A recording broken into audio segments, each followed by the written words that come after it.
Pain is often viewed as the enemy of progress, the uncomfortable signal that tells us to stop, avoid, or retreat. But in the realm of exercise and physical transformation, pain is not just inevitable, it's necessary. The key isn't to avoid it, but to change how we relate to it. That's where mindfulness comes in. This practice of present moment awareness offers a radically different way to approach discomfort, one that doesn't resist it, fear it, or flee from it, but engages with it fully, non-judgmentally, and with curiosity. In doing so, mindfulness can turn what once felt unbearable into a powerful opportunity for growth. At its core, mindfulness means paying attention to what is happening right now on purpose, without judgment. When applied to physical training, this means tuning into the sensations of burning muscles, rapid breathing, or a pounding heart, not to exaggerate or dramatize them, but to observe them neutrally. Most of our suffering during exercise doesn't come from the pain itself, but from the mental resistance to it. This is too hard. I can't handle this. Or, why am I doing this to myself? These thoughts are deeply rooted in negative bias, a cognitive tendency to focus more on discomfort, threat, and what feels wrong.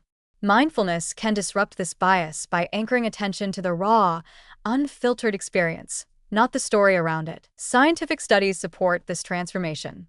Research has shown that individuals trained in mindfulness techniques report lower perceived exertion and pain intensity during strenuous tasks, even when objective physiological markers like heart rate or lactic acid levels remain unchanged. This means their bodies are working just as hard, but their minds are interpreting the challenge differently.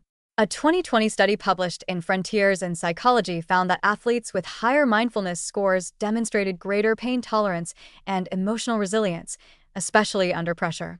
This isn't about dulling pain.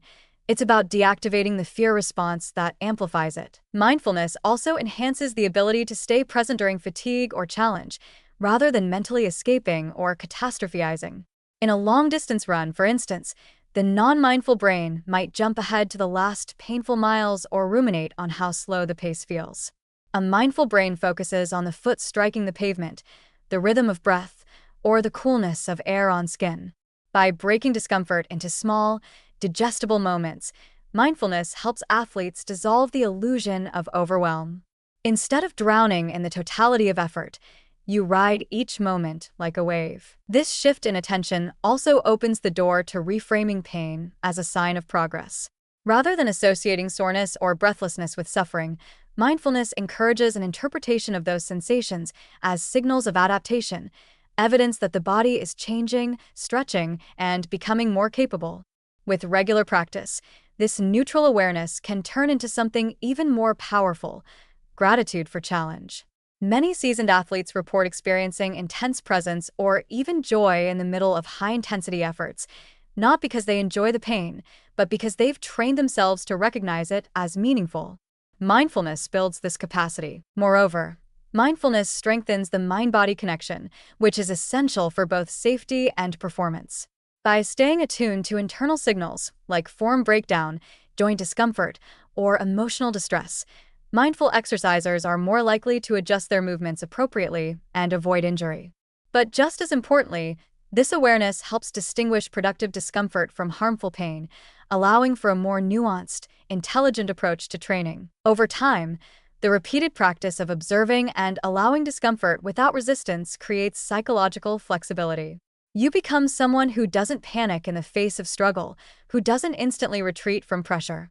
Instead, you lean into it, curious and calm, aware that discomfort is part of the process, not something to be feared, but something to be worked with. This kind of resilience, forged in the gym or on the trail, inevitably spills into daily life. The traffic jam, the difficult conversation, the unexpected setback, these too become chances to breathe, observe, and stay grounded. In the end, mindfulness doesn't make exercise easier. It makes you stronger, not by eliminating difficulty, but by transforming your relationship to it. Pain doesn't disappear, but it becomes less personal, less threatening, more informative. And when that shift happens, every moment of physical effort becomes more than a test. It becomes a tool for mental and emotional mastery. This is the hidden edge of mindfulness in fitness. It's not just about focus or relaxation. It's about building the kind of mind that can sit in the fire of discomfort calmly and consciously and see it not as suffering, but as a signal that progress is happening. Right now.